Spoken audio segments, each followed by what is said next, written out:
Burmese creamy chicken noodles with spicy and crunchy textures, an absolute delight and so easy to make. Welcome back to Burmawala kitchen. We start with 500 grams of boneless chicken cut into small pieces. Into this we add 1 tablespoon of salt, 1 tablespoon of black pepper powder, 1 teaspoon of turmeric, 1 tablespoon of paprika, 1 tablespoon red chili powder, 1 tablespoon of garlic paste and 1 tablespoon of ginger paste. As you'll notice, there's no dhania jeera in this recipe. Many Burmese dishes don't use it, which makes this quite unique. Now, we give it all a thorough mixing. No need for any long marinades here, we're keeping it quick. Next, into a medium heated pan, add a good 1/4 cup of oil. As soon as the oil comes to heat, in goes our marinated chicken, and you can hear that beautiful searing starting. We want the oil nice and hot so it locks in all those lovely flavours. We're going to sear this thoroughly for about 5 minutes. The spices will come alive, and because it's boneless chicken, it'll cook very quickly. Honestly, you could have the whole dinner ready in 30 minutes, or even less if you boil the noodles alongside. Once the chicken is well seared, it's time to add in 2 tablespoons of tomato puree. Fry this for just about 2 minutes, cooking the tomato through, and watch that gorgeous bright red colour develop. Such a simple recipe, yet bursting with flavour. We then add roughly 4 tablespoons of water, just enough to create a medium thick gravy that will coat the noodles nicely. Give it a quick stir, bring it up to a slight boil, pop the lid on, and cook gently for just 5 minutes. While that's bubbling away, let's quickly make a homemade chili oil. 2 tablespoons of dried chili flakes, 2 tablespoons of dried sliced garlic, and 2 tablespoons of red chili powder.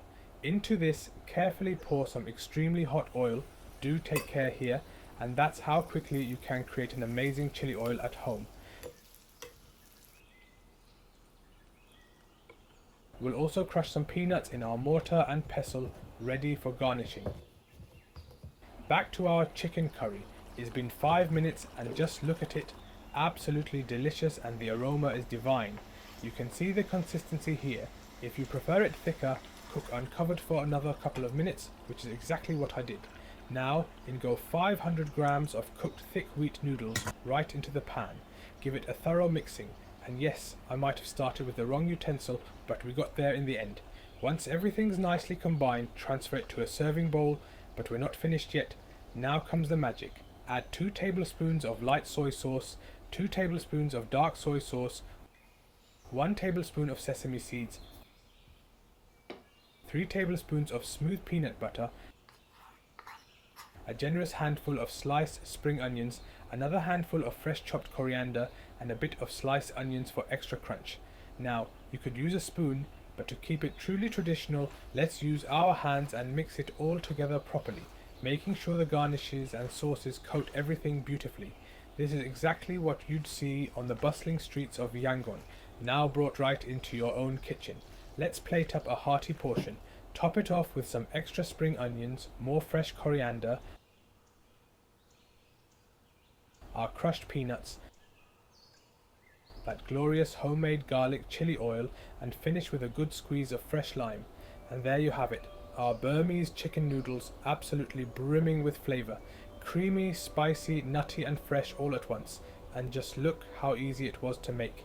It's a bit on the spicier side, so if you'd like to tame it, simply halve the chili powder. This dish goes down a treat with the family and is a wonderful way to explore Burmese cuisine. All the ingredients and instructions are in the description below. From our Burmawala kitchen to yours, happy cooking. Meet tamiletto, a spicy Burmese rice and noodle topper handmade in London. Just mix 1 spoonful for instant, bold flavour. Small batch and ready to eat. Transform any meal in seconds. Grab yours now at tamiletto.com.